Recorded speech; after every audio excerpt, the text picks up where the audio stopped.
You're listening to The Lowdown, a podcast inspired by the creative people in the bass making community. I'm Frankie. I'll be sitting down with bass makers to explore what drives them creatively and to find out what challenges they face in the business of bass. Let's find out what it's all about. Let's get The Lowdown. Hey, welcome to The Lowdown.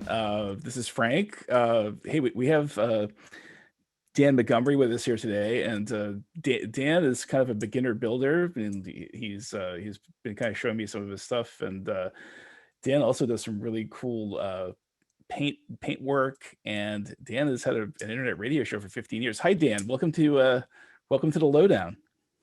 Hey, Frank. Thanks for having me on. Oh, my pleasure. Now, you and I were talking, I think it might have been last week, we were talking about how since you've been doing this internet radio show for 15 years and nobody knows what you look like, sort of like how back when nobody knew who was in KISS, Right. it'd be kind of cool to do this and have you maintain your facial anonymity. So this is kind of fun. Right.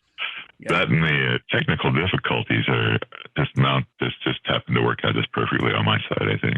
Yeah. You got a great voice for radio, so that's a good place to start. So thanks, dude.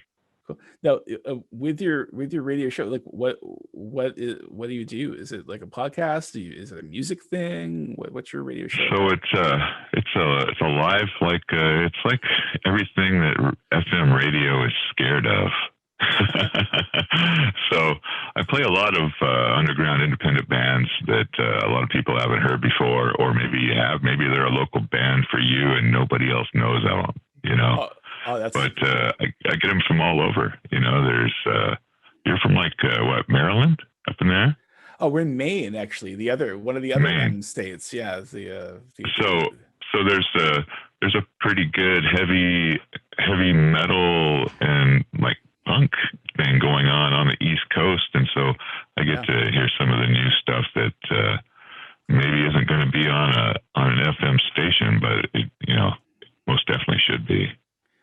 Yeah, that's for sure. I mean, that's kind of it's an interesting time we live in, where in some, I mean, obviously, you know, because of the internet, it seems like it's easier in some ways for folks to get their music heard, but in other ways, it's, you know, where the record labels certainly aren't what they used to be. Obviously with the advent of streaming and that sort of thing, it just isn't what it was.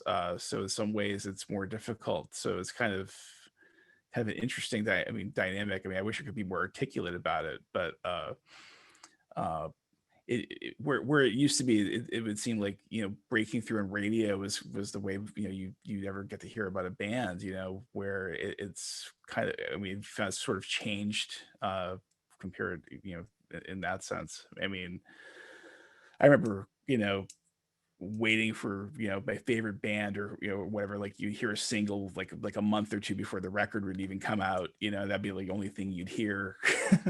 You know, right. Or maybe we even though we're in Maine, the University of New Hampshire is closer to, because we're in southern Maine, and like it's a lot closer than, say, University of Maine, which is, my gosh, like 6 hours away. And they always would play, you know, they'd have a metal show, and of course I'm talking 30 years ago now, and you know, all kinds of local stuff. So you would certainly be more likely to hear local music than you would on the local kind of typical sort of more national kind of radio at the time. So genre wise, I mean, what do you have a specific genre that you genres you like or are more into? You know, I started off just being like, well, you know, if it wasn't Black Sabbath, I wasn't going to listen to it. Man, I've been through that phase. Right. And you know, and then of course, you know, just all the different bands that I get exposed to from all the different countries and stuff. It widens your music taste and what you can what you listen to now and say, yeah, that's actually really, really good. Where maybe 2 years ago I would have listened to that and went, man, I don't really dig that at all. But it's just it's pretty cool. I mean, there's a lot of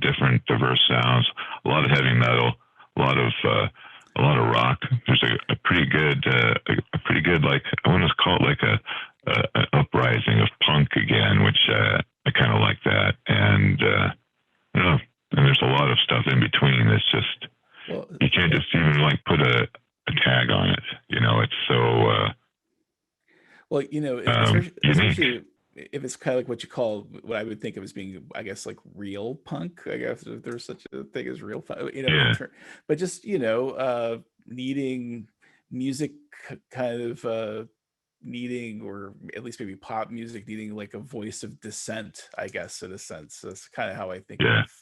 of punk, you know. Now you were saying, like, especially like like what is local for Dan Montgomery? What's local for you? I guess, like, what part of the Well, world I'm do up you live here in in? the Northwest, so it's like Seattle area. So, you know, when I was in a band, we were trying to do metal in the middle of the grunge scene. So Oh it yeah, was pretty tough. You know, you'd like go to a bar and want to get a job, and they ask you, "Oh, can you cover Pearl Jam?" And they're like, Ser- "Well, they're playing 2 blocks down the road. Just go watch them." You know.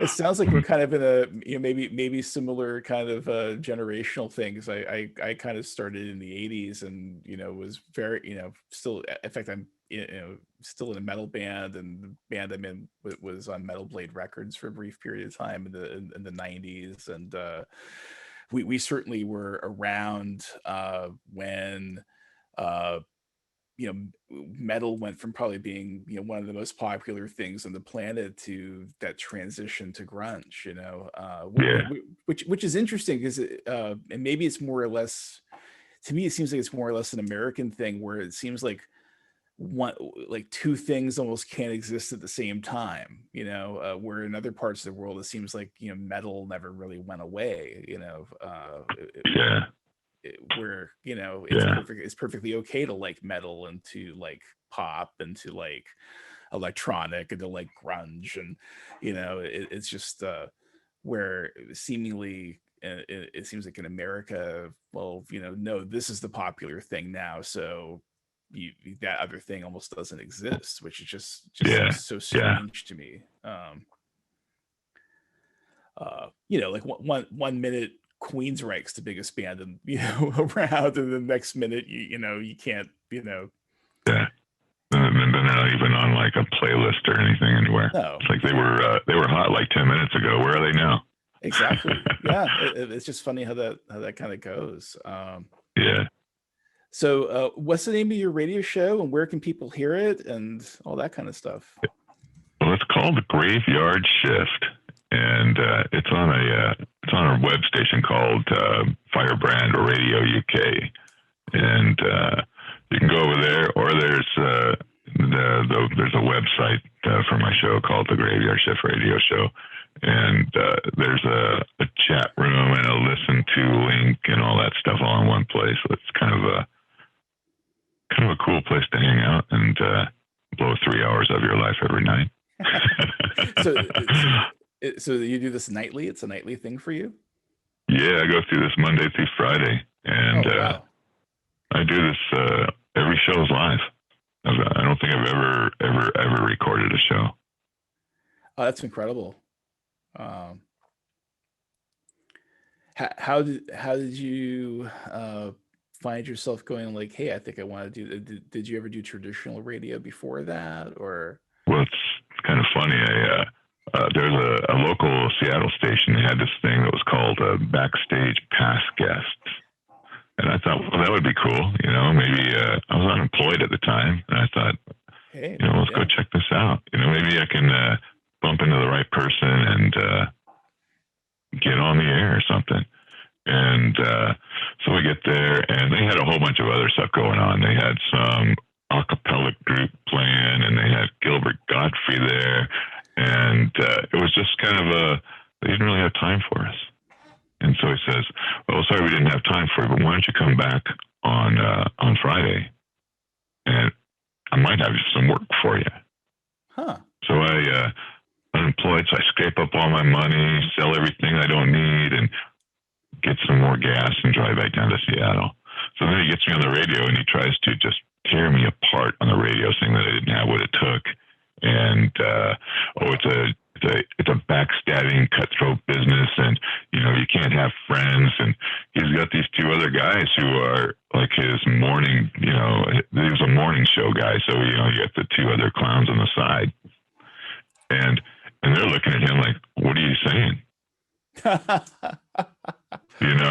And then he goes, well, you just don't have what it takes to be on radio. And they said, well, it's just because you're jealous. You have a better voice than you. So then they pretty much, said that was it, and I left. Wow. And then so that kind of went, well, that kind of sucked. And so one of my friends for selling all your stuff to scrape up some gas money. Yeah. Jeez. So then one of my friends on Facebook says, he saw this post and it says, check out my radio show. And I'm like, how does he get a radio show? So I hit him up and he says, well, download this and do this and you can do one too. And I'm like, So I started, and I think the first song I played was Pantera, Cemetery Gates, to open up my very first show. I figured that was proper for a graveyard shift. I don't know if you get more proper than that, right? Right. And that's just it just went like that ever since. It's been on 4 different stations, I think now. 3 of them have been in the UK. That's really so it's pretty cool though. It's a pretty cool thing. Now, when you do the show, do you ever have guests? Do people call in? Is it just you and the music? How's it work? Usually it's just me, music, and I'll talk a little bit, but I've been doing interviews for a bunch of years, and just like we're doing now. We'd be talking on the radio live and saying, oh, let's listen to this next. I did that just like last Friday for like 3 hours. So it's always cool. It's always cool to have somebody else on the show live with you. Well, it sure makes it a lot easier to fill some space too. Yeah, absolutely. So, geez, what the hell am I going to say next? Which can be a problem for me, or maybe not. I don't know. It kind of depends. Now, you also said you just kind of started building basses, and it looks like are you making instruments from kits? What or are you making certain things from scratch? What exactly? So it started off with I bought an old Tesco bass that was from the 60s that I just wanted another bass because I hadn't had one in a few years, and I thought, well, this would be perfect. I'm just going to go ahead and buy this from this guy, and I took it home and I got ready to tune it, and the whole thing, it just the bridge pulled right off. Well, it's an old Tesco bass, right? So. Yeah. And so I started sanding it down to see what was underneath it, and it looked like it was all just like, I'm going to say maybe some plywood or something from like Godzilla's era. Because it was, you go to sand it and it would just fall apart in like long splinters.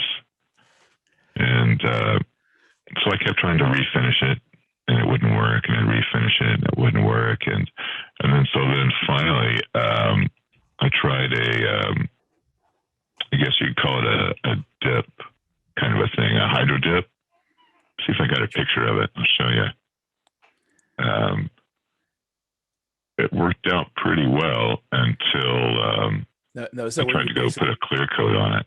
The hydro dip, is that where you put down like sort of like a film that it basically dissolves in the water kind of thing? Yeah, yeah, that's cool. I've seen. Yeah, so it would just float on the surface, and it would just like grab I just had this, what do you want to call it, a broomstick basically hooked to it, and it would dunk it underwater. Let's see, where's a good picture of it?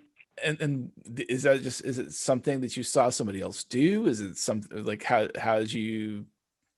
I saw it being used on some other weird things, and I thought, that would look pretty dang cool on a guitar. Let's see if this one works. Yeah, I think the first time I saw somebody do it, they were doing it with metal, project boxes for pedals, just hydro dipping those boxes, and yeah, that's incredibly cool. So I mean, it came out pretty nice, but then when I went to go put the clear coat on it, it peeled up. Interesting.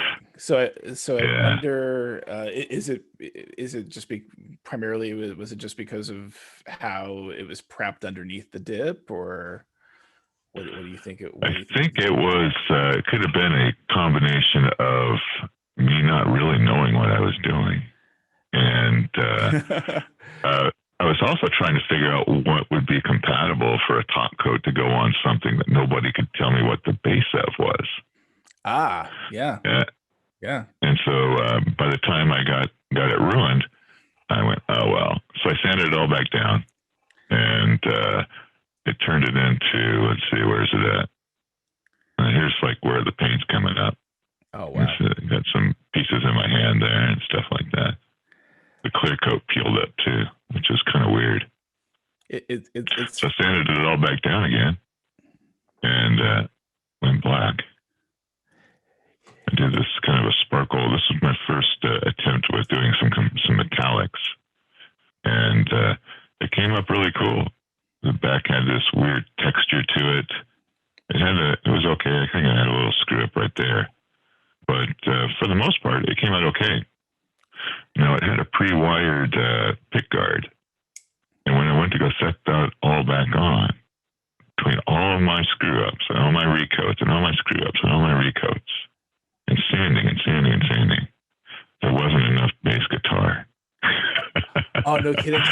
So at that point, it was about a quarter inch too thin for the electronics to fit in. So you literally ended up wearing away enough bass guitar that the cavity got more shallow, essentially. Yeah. Yeah. So I ended up. So yeah, that was crazy. So I ended up after that. I just went. Well, that wasn't fun. So as I was trying to figure out what I was going to do, I got a hold of. I wish I could remember the name of the place. But they had some kits. And the first one I got was a where the pictures went. But they had these kits, and this was a 51P bass, but it had the regular single coil pickup had been taken out, and they had routed it for a music band. Oh, cool. And I thought, well, that would be really cool. So I got that, and I put that all together. Somewhere I got pictures of that. I'm just trying to find that. Where did it go? I was gonna say that's a really, really kind of cool combination, and that it's all still really kind of Leo Fender when you get right down to it. But yeah, let's see if I can get this thing to come up. Let's see. A weird alternate universe time machine sort of thing, where you got this like 51, and like what if Leo had come up with the Music Man pickup first? That's crazy. It's a hell of a way to learn how to do stuff, though. That's for sure. Yeah. Let's see. Let's get this bigger. So yeah, here's the body of the P bass. You can see where it's already routed and stuff. Yeah. So what was cool about this is with the kits, they don't have all the technology in place to do some decent routing, and I don't even have a table saw. I can't even cut out a slab of wood right now. So I start with there I am with a gas mask on. Still in disguise. So yeah, right. Anonymity maintained. That's perfect. Yeah. And so as I'm going along, I'm also like upgrading equipment, saying, well, I need this, but can't afford it. Well, I need it, but I got to get it. Yeah. So I've been getting like, so as I'm going along, well, I need to buy this and I need to build this. And I did the dip on the 51 as well. Cool. And Now, as far as but it didn't. are you painting, like, do you have an air compressor, or like what are you using for, like, what's your setup like in terms of So on this one, when I started off, it was just canned paint, sure. Oh, and you then can this do a lot of stuff good stuff here, with that.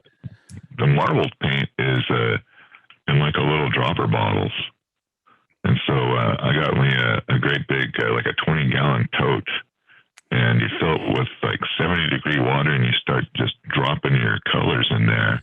Then you stir it up, and then you stick the guitar in there, and as it's underwater, you clear the surface off so there's none of that stuff floating around, and you pull it back out.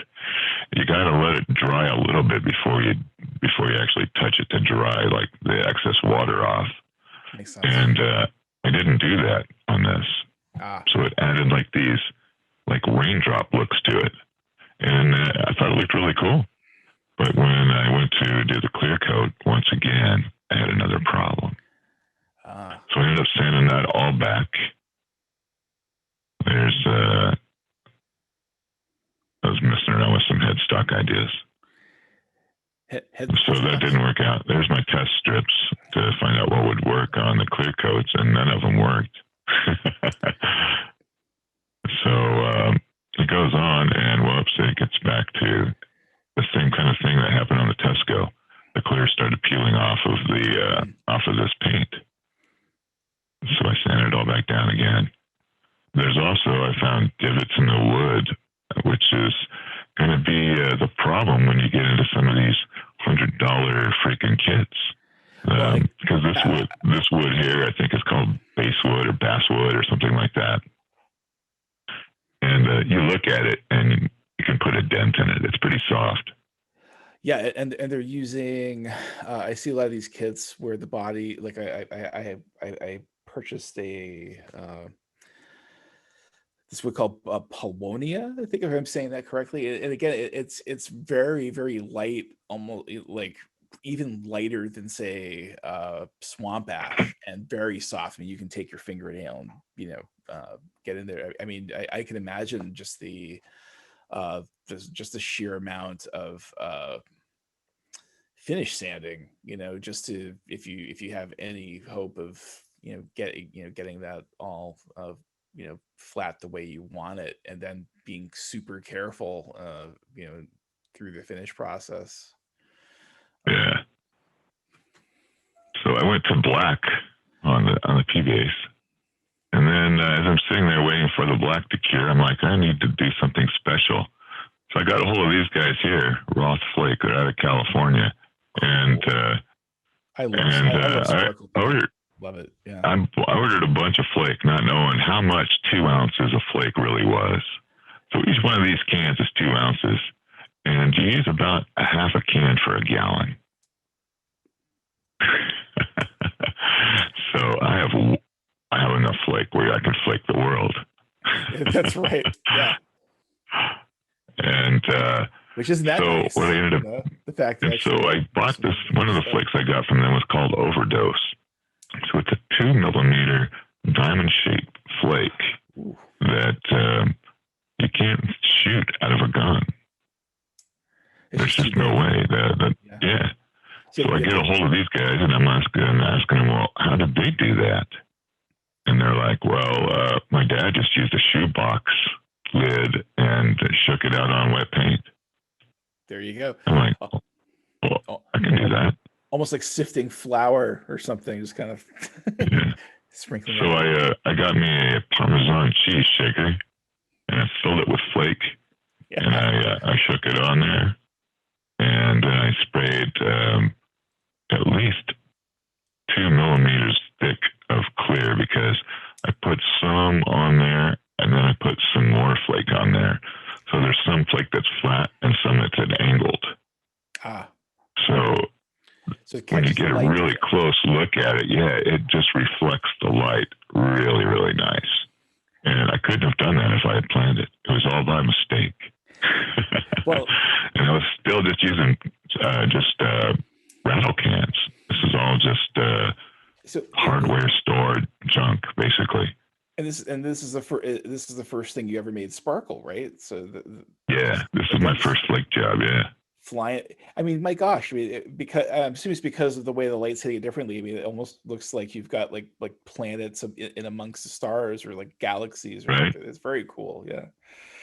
And it was just I don't know, pure luck, maybe by chance, I don't know. And this is what the headstock used to look like. It's kind of ugly.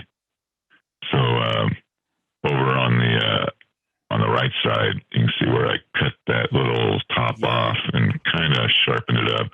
So it's kind of like it's kind of Fenderish, but not really exactly the same.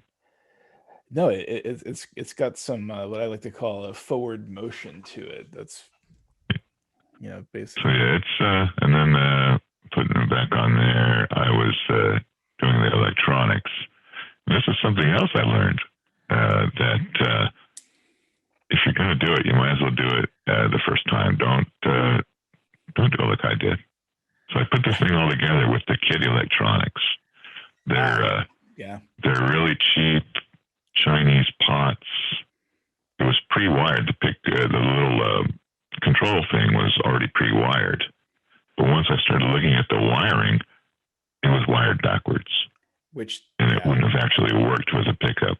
So I had to cut all the wires and rewire it.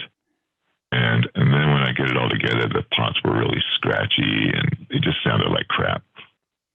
So I took it all back apart again and put some CTS pots in there, and it sounded a lot better.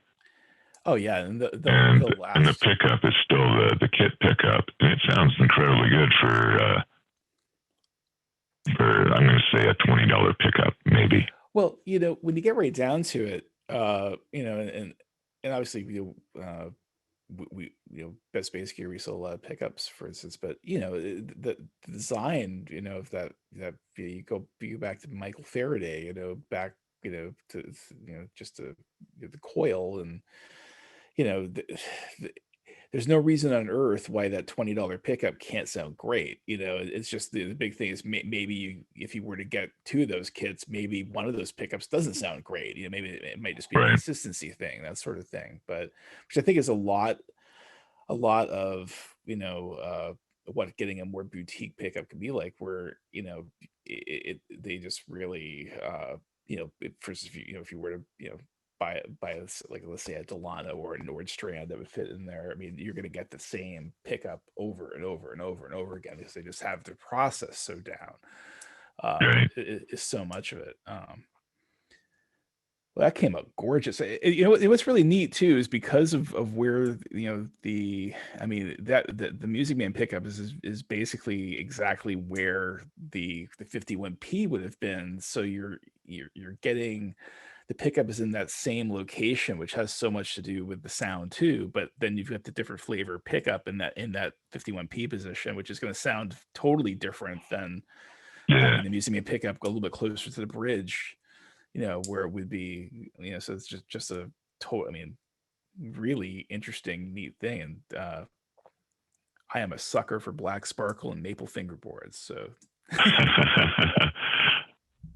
and it just came out way better than I ever could have planned. And then I ended up getting some, what did I use? Roto Sound Elixir strings on it. Nice.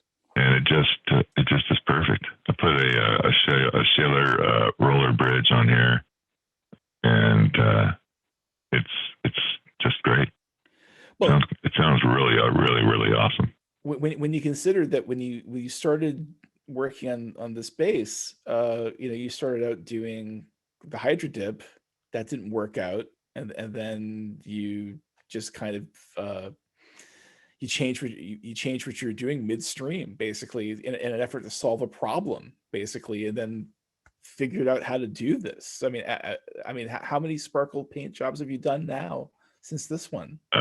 Roughly, One other one. One other one. Yeah, I'll show you that one next. But yeah, it's something that I just thought. Well, I've seen like a Les Paul Gold Top where it's just like, it just looks like it's just been coated in gold flake. And I'm like, well, that's cool, but that's not, I'm looking for like a hot rod look. Yeah, You know, something that you exactly. would have seen on a 50s or 60s freaking hot rod. You know. Yeah, like somebody takes like a Plymouth Roadrunner and paints like a crazy purple sparkle, what they call like plum crazy or something like that. I think is Yeah, yeah, absolutely. yeah. Let's see, where's the other one? I got this. I had to go up here. The Flying V. Nice. So this is my. This was the second kit I got, and like I didn't even do this in the first one, which was really dumb. Some things that you would think you would just automatically do right off the bat. First thing I didn't do on the P bass was to actually put it together. See how everything See fits. how it all fits, right? See what? Yeah, it Yeah, makes total sense. it's like Yeah. I didn't even think about doing that. So on this one, I put it all together. It's like, okay, the neck fits the body and everything's cool. There was only one thing wrong. It was so they pre-drill the body side where the neck attaches, and they don't give you any kind of guide holes or anything like that for the neck, which is cool.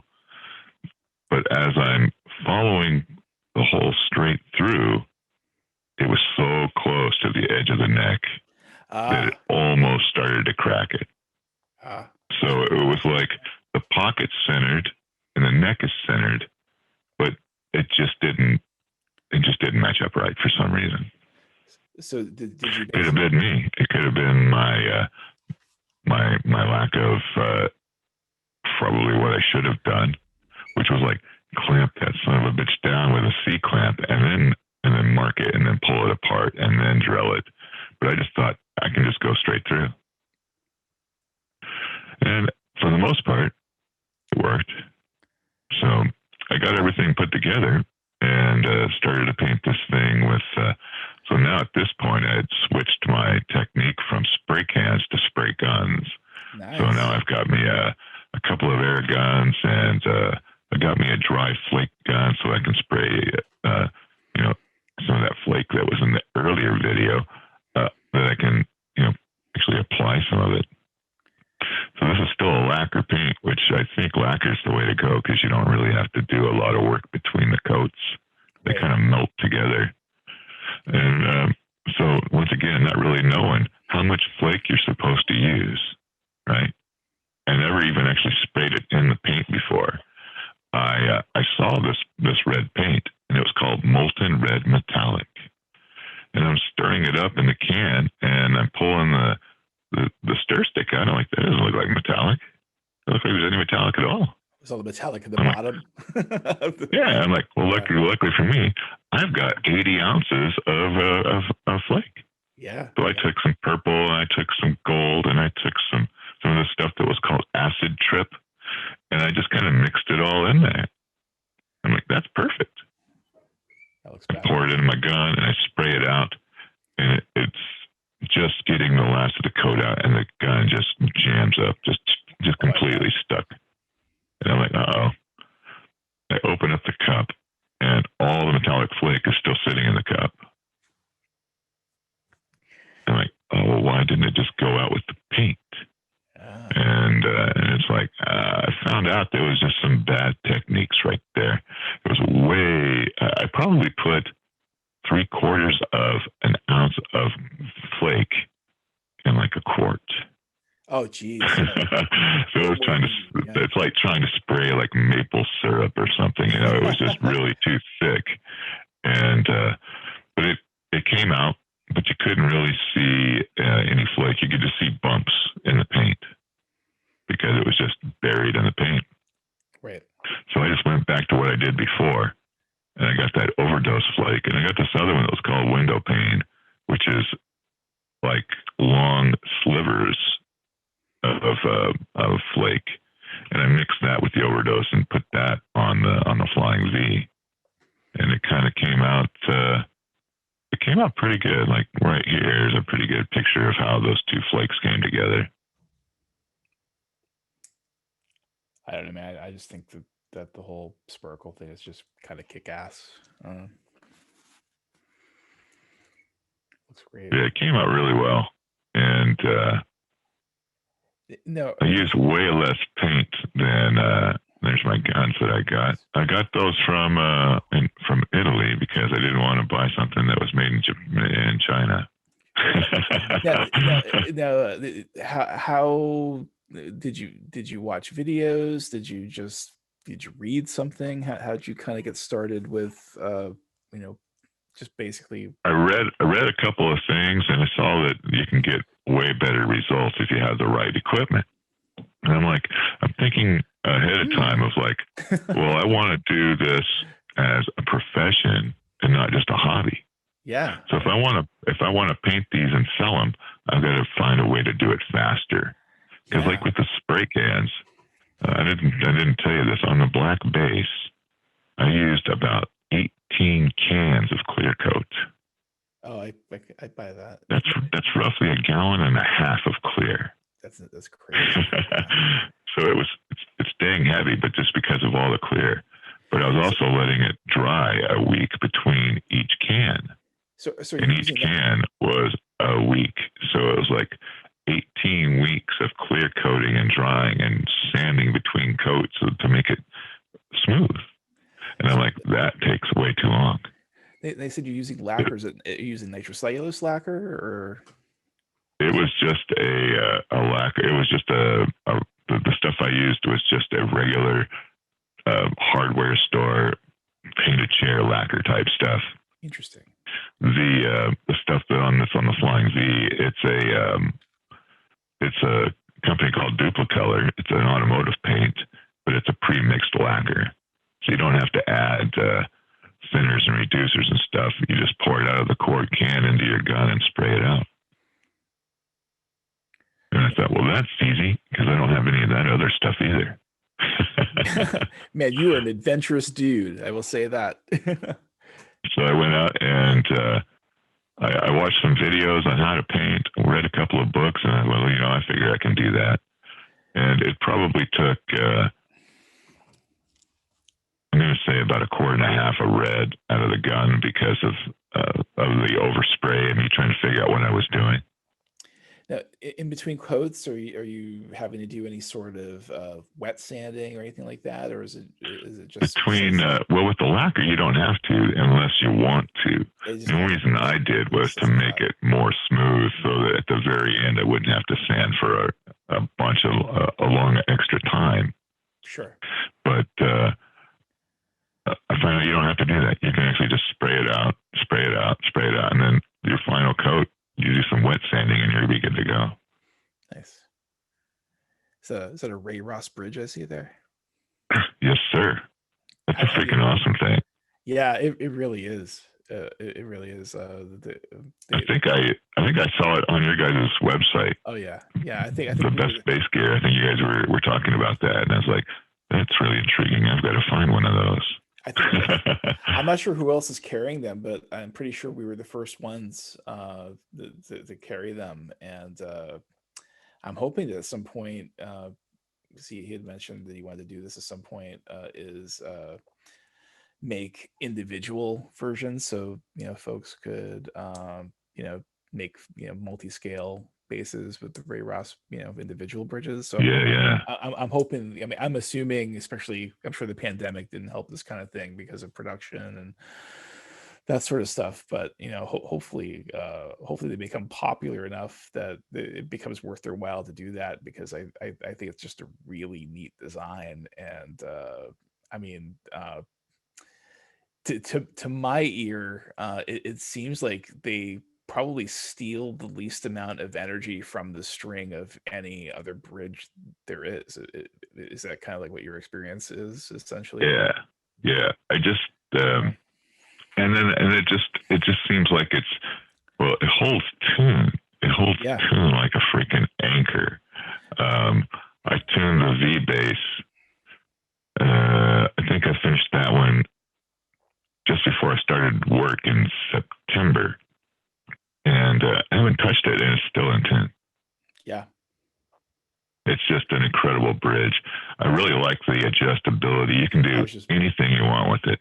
You can use it on a flat top or a carved body, anything you wanted.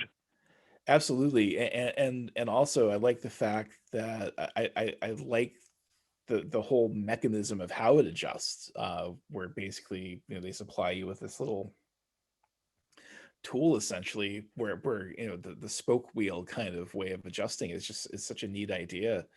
Yeah. And all those parts to contact the string are all stainless steel. I mean, it's just really robust and just kind of cleanly done. Yeah. Yeah, it's just in some ways it seems like it makes me wonder why no one else thought this up Right. sooner. Right. It's just such a neat design. I'd like to see him, if he hasn't yet, I'd like to see him come out with a guitar version. Yeah, I think I think I think it could work. I mean, especially especially there's obviously a lot more bending and that sort of thing, with guitar. So just the fact that there's just less going on in terms of normally you have the string is anchoring, then obviously then there's a saddle, that the string has to bend over, and that's all being handled with one part. Yeah. So it just seems like it would be so much more solid and more conducive to holding tune. It just makes a lot of sense. It's kind of like a first principles thing. It's just basically sort of like eliminating, why have six parts when you can have one that does it, I guess, and does it very well. It's very cool. Yeah. It's an awesome one. Yeah. And I'm sold on him. I think. Well, I've also got a Thunderbird that I'm starting to work on, and Nice. I've already bought a Ray Ross bridge for that, so it's ready to go. So this Flying V, is it, what's the scale length on that? Is it like a full 34-inch scale, or is it a shorter Yeah, scale? it's a 34-inch scale, and So that's a it started off. Jeez, that's gonna be Yeah. It started off life with. I thought, well, I'll try again with the Chinese electronics, and wired it all up, got it all going, and well, for some reason, the bridge pickup had no volume whatsoever, and the neck pickup would only work in positions like 5 and 7. It was like it would work and it wouldn't, and it would and it wouldn't. So I ripped that all apart and got some EMGs. I got some EMG pickups and electronics with that such a cool just plug and play type of stuff together. Oh, yeah. And so they didn't really have, since this is all routed out and stuff and made for these little mini humbuckers, the only thing I could find was a passive guitar humbucker. Sure. But they have bar magnets instead of like individual poles. Exactly. So I was able to put one of those. I put two of them in there, one on the bridge and one in the neck, and it made a huge difference. Very, very cool stuff. Yeah, and that's the beauty of bar magnets too. Which I think it's why you see bar magnet type pickups, especially on basses with more than 4 strings very often, because ultimately you don't have to have a bunch of magnets lined up with the strings. All that matters is that all those strings fit within the sensing area of the bar, and it just it's why like a company like Ibanez will use the same shape pickup on 4, 5, 6, 7 string basses. They'll all have like an MK1, because right. it's all going to work. It's like, yeah, absolutely fits within the sensing area. Yeah, that's very cool. Wait, and you don't see a lot of Flying V basses, so that's right off the bat. Yeah, there's just they're not. You don't really see them on everybody's. No, not at all. Yeah, I haven't seen one of those in a long time. So, and then the thing I'm doing now. Here's the TBird. Nice. I'm a sucker for T-Birds and Firebirds. I've just always have loved that shape. Yeah. And there's a guy from England. He saw what I had put up so far, and he goes, "Man, if you just use that as a template and reverse it," he says, "that would be my dream bass." And I'm like, "Where have I seen that shape?" And it's like Mhm. Fernandez. Yeah. Oh yeah. It's like I didn't even realize that's all that was.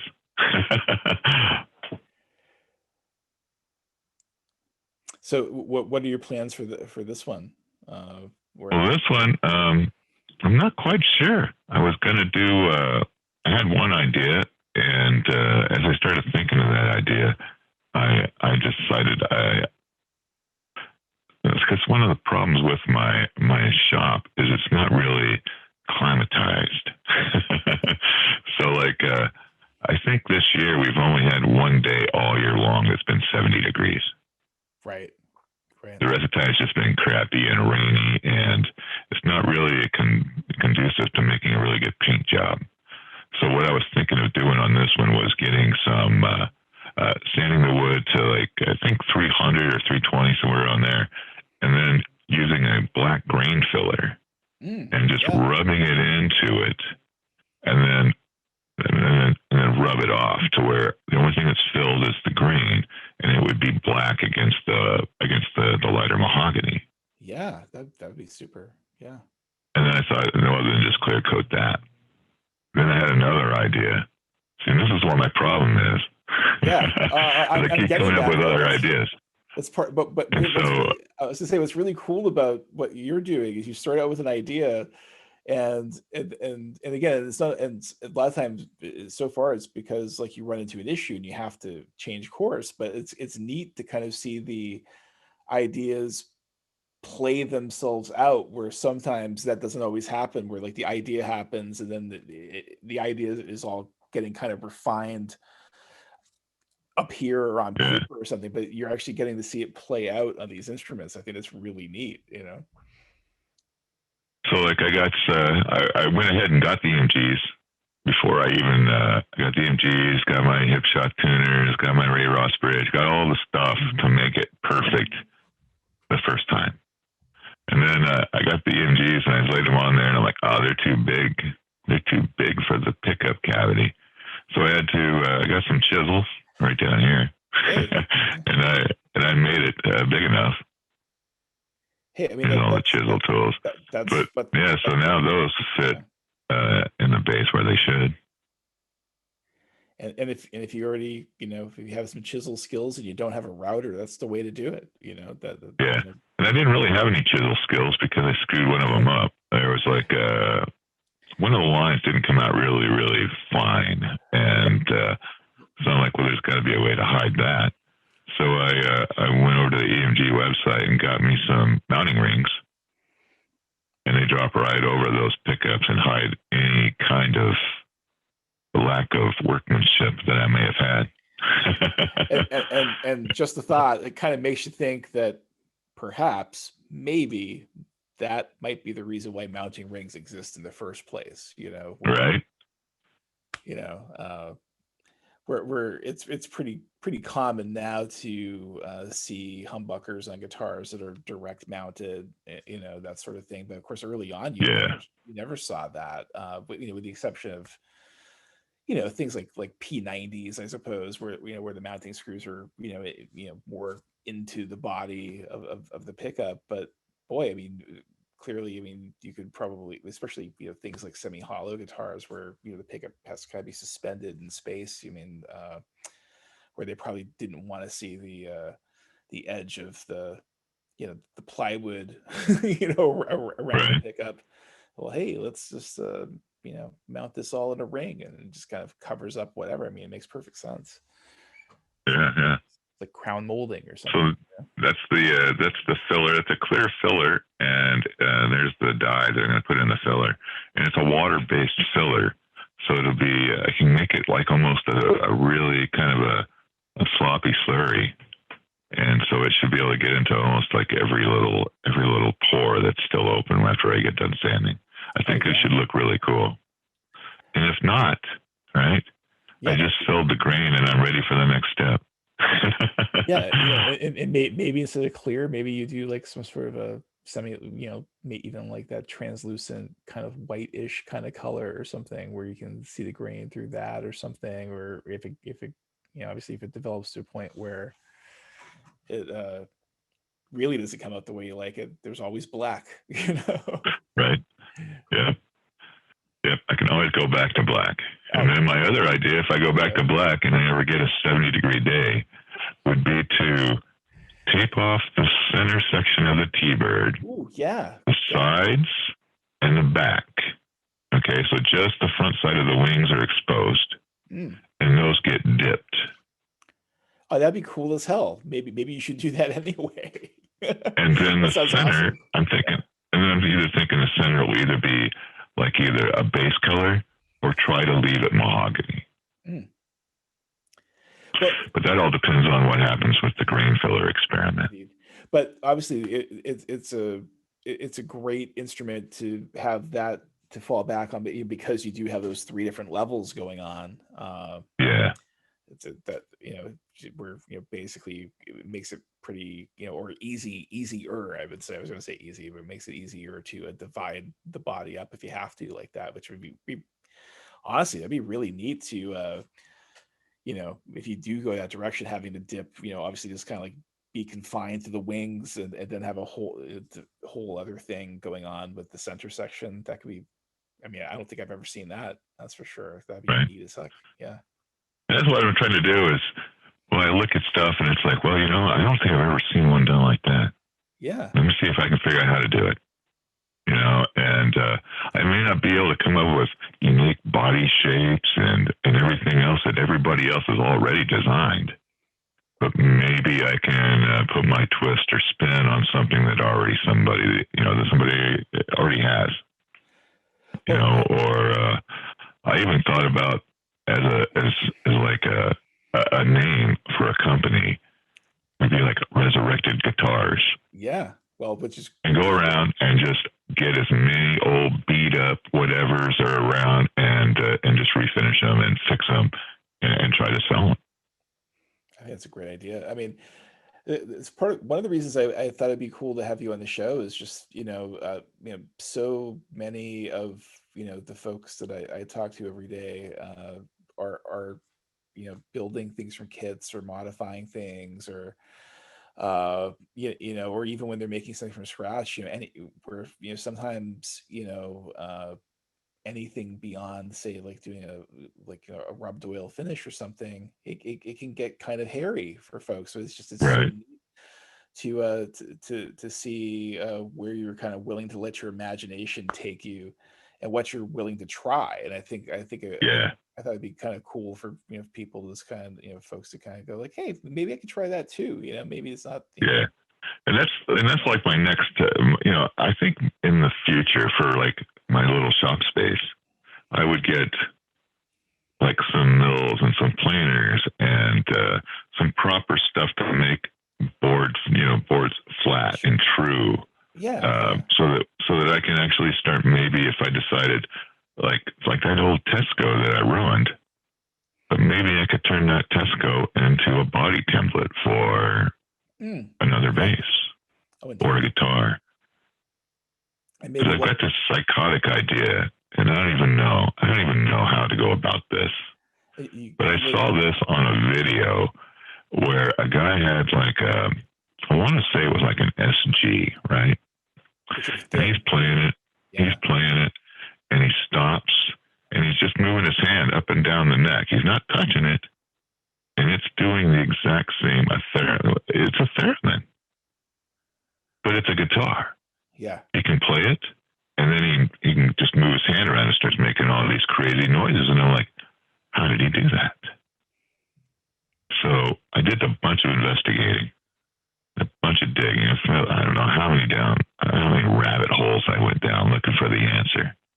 But I found an optical theremin that runs off of 2 to 4 different like little LEDs. So they would sense light. Yeah. So my disturbed vision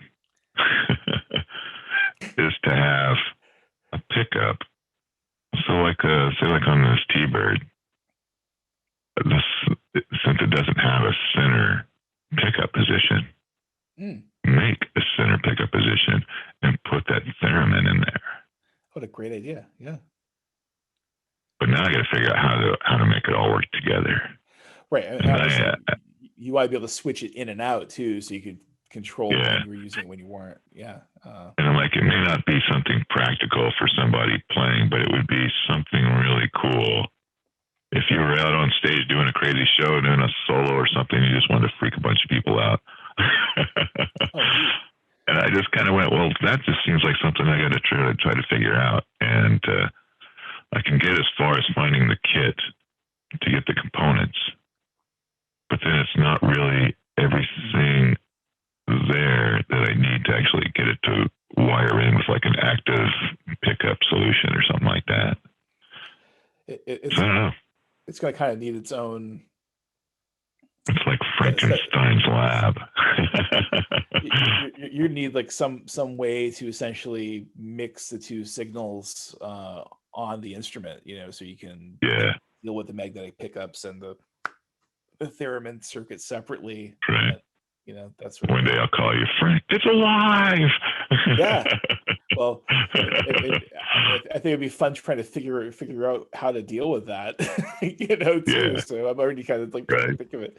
But where did you find the circuit for that? It was on a little theremin. It was I was just looking, and it was like they have a whole bunch of like theremin kits for like making pedals and stuff like that. Yeah. And it's basically the guts to one of those theremin pedals, because they have those little light sensors on the top of the pedal where you can like move your foot across to cast a shadow. Well, you do the same thing with your hand. It's up on the bass. Yeah, totally. It makes sense. I'm trying to think. I think and it was Source Audio? I'm trying to think. There's a company out there that has a like a light controlled low pass filter kind of thing, so you can control the sweep of the filter by using your hand or moving your foot over the light sensor. Oh yeah. Yeah. So, that sort of combing sort of thing. Oh yeah, that would be way better than having just little individual things. That way you should get like a sweeping kind of a sound motion. Yeah. Well, I mean, that's good idea. The beauty of that light sensor is that where basically it's you're producing a voltage. So I think I don't see any reason why you couldn't essentially use it like a voltage controller. So I would think you would be able to say control synthesizers with it, or control particular parameters of particular things. Right. Just depending on what you want to do. I mean, I think kind of I won't say the sky is the limit as to what you can do with them, but in a sense, why not? I mean, if you think of like the expression controller, for for something. Yeah, for sure. You can make it, you control whatever parameter you want, that sort of thing. So in a sense, that light thing could probably be. Yeah, that would definitely be cool for things. Yeah, for sure. So when did you start playing? I mean, have you always like how long? I started playing like in '79. That was when I started to learn how to play bass.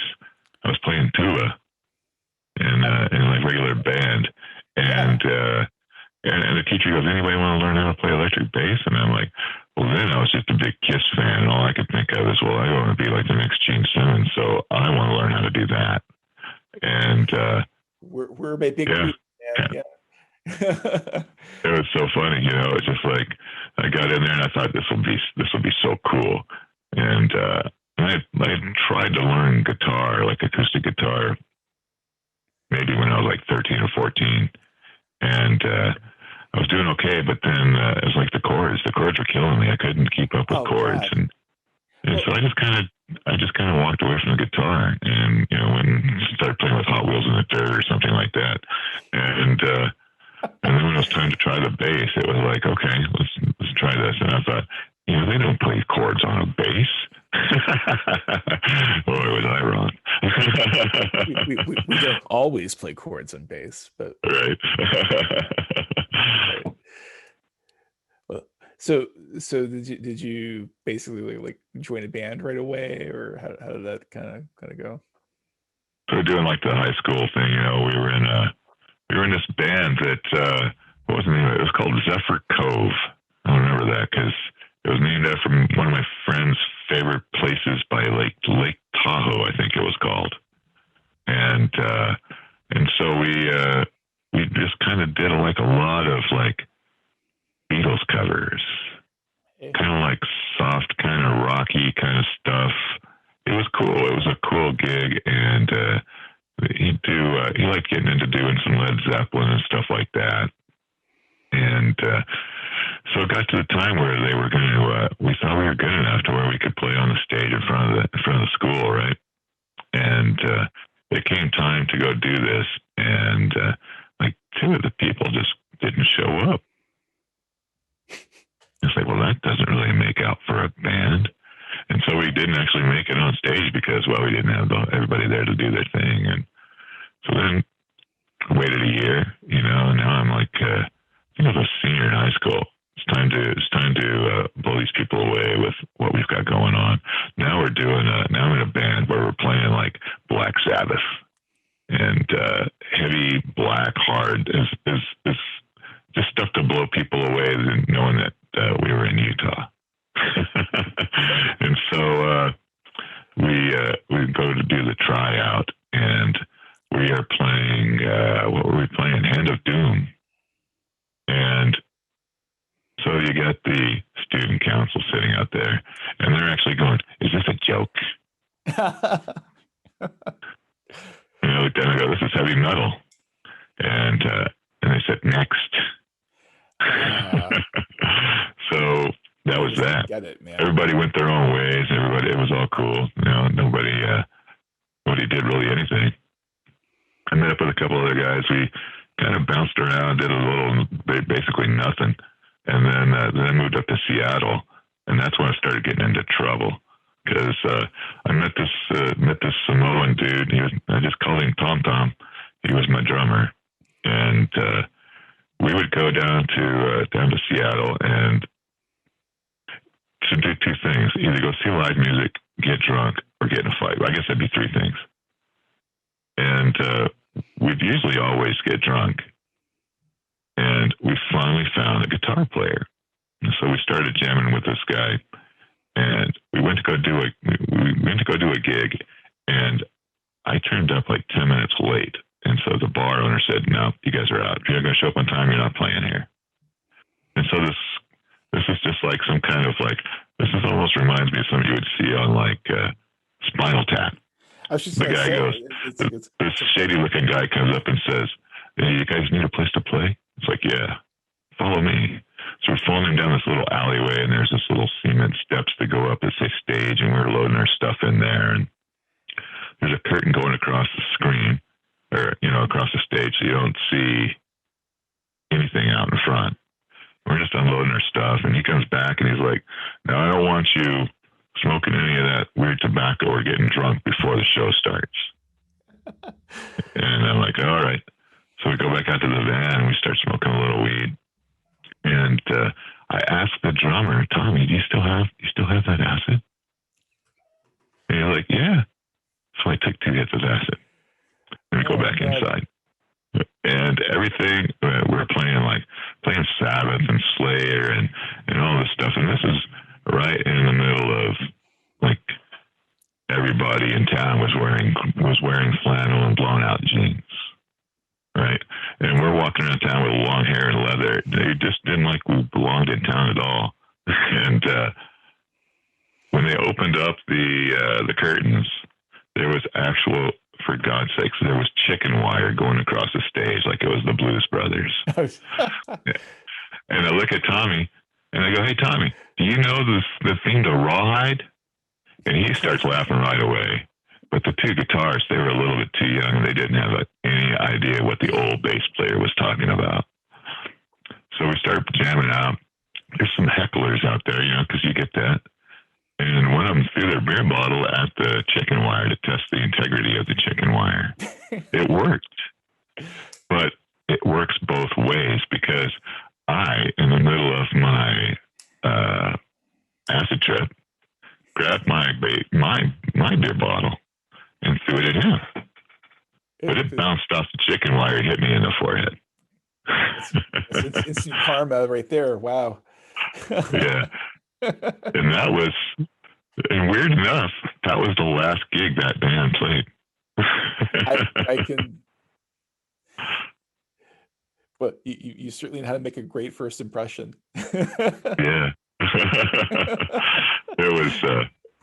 It was so much. Well, I had a great time, and they said that the crowd loved the music, and but the two guitar players, when it came down to the end of the night, and he's getting ready to pay us, he lays down like there must have been only like $80, and he had promised us about 400, and so we're like, well, where's the rest of the money? And he goes, well, you see all those empty beer cans and beer bottles and pitchers up there on the stage? Well, yeah. Those weren't free. Well, okay. So the guitar players, they got angry and they left. And me and Tommy, we just gave them our money and just drank some more and then walked out the door. The two guitar players, they decided they were going to go do another profession. So they went to they went down to Pioneer Square and was going to sell some heroin. Oh, for God's sake. And the sake. first person they sold it to was an undercover cop. That's probably the best thing that ever happened to them, right? I mean, yeah. So they went straight to jail. They didn't pass go or get their $200. And we got a phone call the next morning wanting us to go bail them out. And Tommy just said, no. You need to stand there and learn your lesson. Yeah. And we never heard from them again. Wow. So I don't know. I don't know what happened to them. I assume that they went on to be Microsoft people or something like that.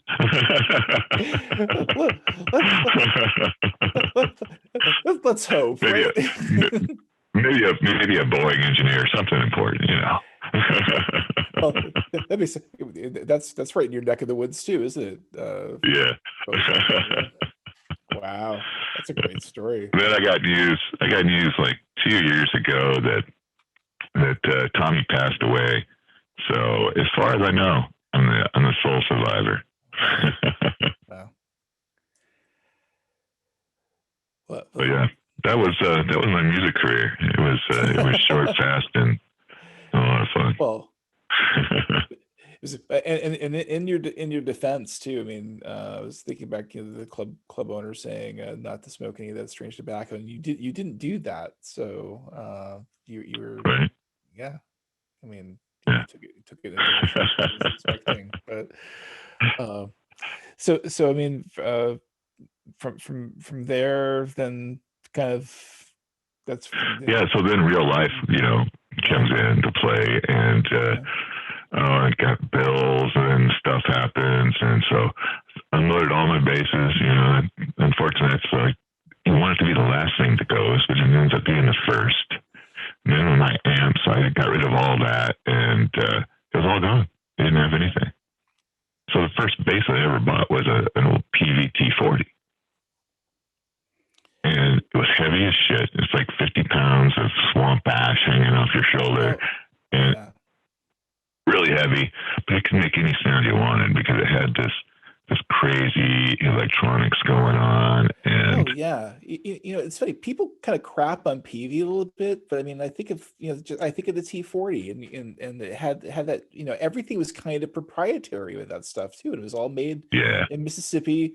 I mean, that big bridge and those pickups, and it's just like, I mean, one thing you say about Hartley PV's designs is like they were completely unique. I mean, just incredibly neat. And I think what he prided himself on is not only being excellent workmanship, but something that anybody could afford.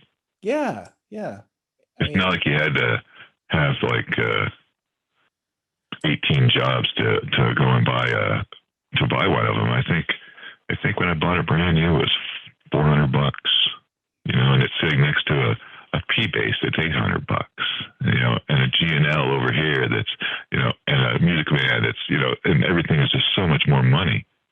And I'm like, well, I don't really have a lot of money. But what does it sound like? And the guy is showing me, is like, well, listen to this. Now you turn this and turn that and switch this and turn that. Now listen, it sounds just like that one over there. And so eventually, about I'm going to say probably 6 years ago, I'm on that site. What is it called? Reverb. Yeah, yeah. Where they have like all the used gear, and I saw a PVT40 FL, which is a fretless model. Yeah, yeah. And I dived in on that, and I got that.